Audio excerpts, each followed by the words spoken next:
Hello' everyone, আজি এটা Sunday blog লৈ আহিছোঁ। মই আসলতে বহু দিনৰ মূৰত কালি নাৰ্চাৰীলৈ গৈছিলোঁ আৰু নাৰ্চাৰীত দুটা মনে বিচৰা বস্তু পালোঁ। সেই বস্তু দুটা আনিলোঁ আৰু লগতে ঘৰত নথকা কিছুমান ফুলৰ গছো আনিলোঁ। সেইখিনি আপোনালোকক আজিৰ ভিডিঅ'টো দেখুৱাম বুলি ভাবিছোঁ। আৰু মোৰ ঘৰৰ টেৰেছ গাৰ্ডেনখন আৰু তলৰ গাৰ্ডেনখনো অকণমান আপোনালোকক দেখুৱাম। যিসকলে ফুল ভাল পায় নিশ্চয় আজি ভিডিঅ'টো চাই ভাল পাব বুলি আশা কৰিলোঁ। গতিকে চাওকচোন আজি নাৰ্চাৰীখনত মই কি কি কিনিলোঁ আৰু ঘৰত আহি মই কি কি কৰিলোঁ সেইখিনি আপোনালোকক দেখুৱাই থাকিম। তলত থকা অৰেঞ্জ আৰু গ্ৰীণ পাতৰ এই গছবিলাকৰ নাম হৈছে চিজিয়াম। তাৰপিছত বহুতো এনেকুৱা আউটডোৰ প্লাণ্ট আছে, হয়তো আপোনালোকে চিনি পায়। মই আচলতে ইয়াত দুটা পুলি পালোঁ, কৰ্দৈ পুলি আৰু আমৰ পুলি, সেই দুটা মই আনিলোঁ। তাৰপিছত আৰু এখন নাৰ্চাৰীলৈ গ'লোঁ, সেই নাৰ্চাৰীখনত কিছুমান ইনডোৰ প্লাণ্ট পালোঁ, সেইখিনি আনিলোঁ।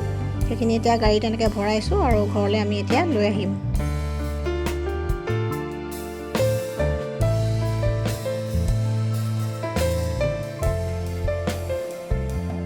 আমি আচলতে আগবেলা গৈছিলোঁ, সেইকাৰণে ভাবিলোঁ ৰেষ্টুৰেণ্ট এখনত বহি পেলাই চাহ একাপ খাই লওঁ।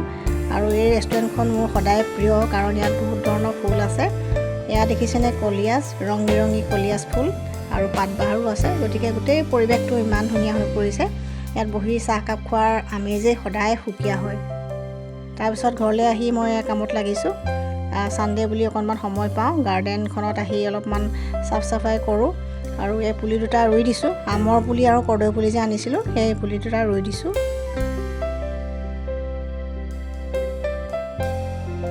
দেওবাৰৰ দিনাখন আমি এটা কাম কৰোঁ, সদায় বেলতলা বজাৰৰ পৰা এনেকুৱা থলুৱা বনশাক লৈ আনোঁ। ব্ৰাহ্মী শাক, পুনৰ্নবা শাক, ভেদাইলতা যিয়ে পাওঁ আমি গোটাওঁ আৰু সেইদিনাখন সকলোৱে মিলি এসাঁজ থলুৱা আহাৰ খাওঁ। আৰু বনৌষধিবিলাকৰ ঔষধি গুণাগুণৰ কথা মোৰ ভিডিঅ'সমূহত আপোনালোকক সদায় জনাই আহিছোঁ। পুনৰ্নবা শাকৰ গুণাগুণৰ কথা আপোনালোকক ইতিমধ্যে কেইবাটাও ভিডিঅ'ত জনালোঁ, কলমৌ শাকৰ কথাও জনালোঁ। ব্ৰাহ্মী শাকৰ ভিডিঅ' এটা মই আকৌ নতুনকৈ লৈ আহিম, আপোনালোকে চাব। আৰু এইবিলাকৰ ঔষধি গুণাগুণ জানি যদি আমি খাই থাকোঁ তেতিয়া বহুতো বেমাৰৰ পৰা আমি বাচি থাকিব পাৰোঁ।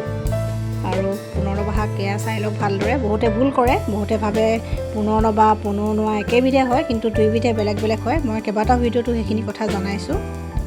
তাৰপিছত এতিয়া গাৰ্ডেনখন চাওঁ আহক। এয়া হৈছে মোৰ টেৰেছ গাৰ্ডেন, কেইবাবাৰো আপোনালোকক দেখুৱাইছোঁ, কিন্তু প্ৰতিটো ছিজনতে আচলতে ৰূপটো অলপমান বেলেগ বেলেগ হয়, সেইকাৰণে মই দেখাই থাকোঁ আপোনালোকক। আৰু এই জেগাখিনি বহুত ধুনীয়া হয়, ইয়াতে বহিবলৈ ভাল, গোটেই গুৱাহাটীখন দেখি থকা নিচিনা লাগে। এইফালে হেঙিং টাব আছে আৰু এইখিনি আউটডোৰ প্লাণ্ট। মই নিজে আচলতে এইখিনি যত্ন লৈ থাকোঁ, মোৰ হেল্পাৰ কোনো নাই। কেতিয়াবা বেছিকৈ লেতেৰা হ'লে মানুহ এজন লগাই চাফা কৰোঁ, কিন্তু মাটি খুচৰাৰ পৰা আৰম্ভ কৰি সকলোখিনি মই নিজে কৰোঁ। এয়া হৈছে ইলাচি নেমু লাগি আছে। কাজি নেমু দুজোপা আছে ড্ৰামত। বহুতে হয়তো ভাবে যে নেমু গছ আপডাল কৰিবলৈ যথেষ্ট কষ্ট হয়, কিন্তু মই একো কষ্ট পোৱা নাই। দুটা ড্ৰামত এনেকৈ দুজোপা কাজি নেমু লগাই দিছোঁ, এটা ড্ৰামত এজোপা ইলাচি নেমু লগাই দিছোঁ। শাক পাচলিৰ বাকলিবিলাক মই পেলাই নিদিওঁ, গছৰ গুৰিত দি দিওঁ, মাজে মাজে কেঁচুসাৰ দিওঁ আৰু কেতিয়াবা গোবৰো দিওঁ। আৰু বেছিকৈ মই এটা কাম কৰোঁ, সেইটো হৈছে খলিহৈ যে আপোনালোকে চিনি পায়, খলিহৈ মাষ্টাৰ্ড কেক পাউডাৰ, সেইটো খলিহৈ পানীত তিয়াই ফাৰ্মেণ্টেশ্যন হোৱাৰ পিছত মই সেইটো মাজে সময়ে এনেকৈ গছৰ গুৰিত দিওঁ, ফুলৰ গুৰিত দিওঁ। এজোপা জলকীয়া দেখিছেনে?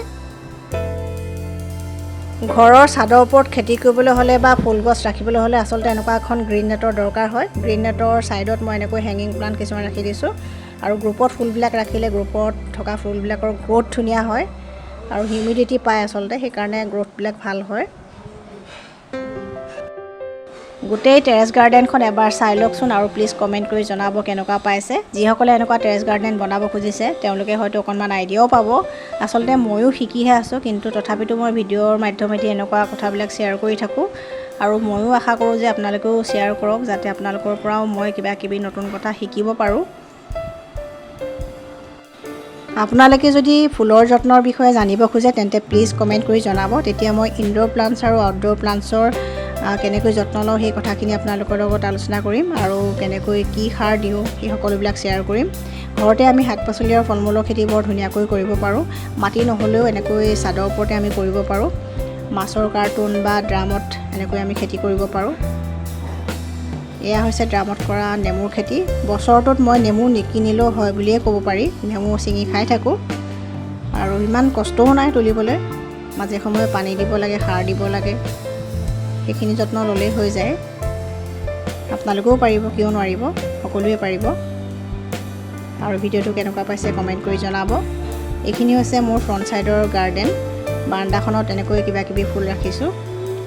মই আচলতে চাৰিওফালে সেউজীয়া হৈ থাকিলে খুব ভাল পাওঁ, সেইকাৰণে ঘৰৰ চাৰিওফালে মই ফুল ৰাখিছোঁ বুলি ক'লেও ভুল নহয়। এয়া হৈছে নাৰ্চাৰীৰ পৰা অনা এডেনিয়াম প্লাণ্টটো, আৰু এইজোপা পুৰণা এডেনিয়াম, ফুলিব এতিয়া। আৰু এইফালে ঘৰৰ চাৰিওফালে চব টাব দেখিছেনে? এইখিনি থকাৰ কাৰণে এই পৰিৱেশটো বহুত ঠাণ্ডা হৈ থাকে আৰু বতাহ ইমান ধুনীয়া বলি থাকে, এনেকুৱা লাগে নদীৰ পাৰত আছোঁ আমি। আৰু এয়া হৈছে মিঠাই, দিৱালীৰ গিফ্ট। সকলোকে দিৱালীৰ শুভেচ্ছা জনালোঁ, আৰু ভিডিঅ'টো চাই কেনেকুৱা পাইছে কমেণ্ট কৰি জনাব। Stay healthy, stay happy.